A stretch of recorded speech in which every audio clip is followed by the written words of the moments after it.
Brigadir IF, oknum anggota Polres Ogan Komering Ilir yang menembak mati salah seorang pedagang asongan bernama Ridwan di Simpang 4 Macan Lindungan, diamankan di Polresta Palembang dan menjalani pemeriksaan anggota Propam Polresta Palembang.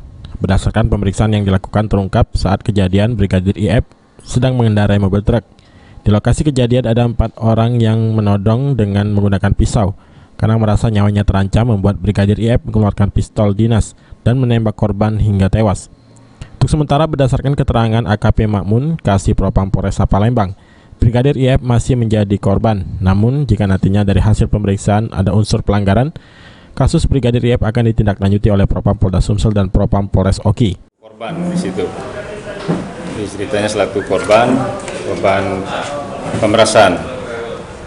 Beliau sudah kejadian ataupun pelanggaran-pelanggaran itu akan ditangani oleh Propam Polda ataupun Propam Porsoki. Untuk sementara sendiri, Bang, hingga saat ini Brigadir IF masih menjalani pemeriksaan intensif pihak Propam Polresta Palembang untuk melengkapi berkas penyidikan. Abidin Riwanto, PAL TV.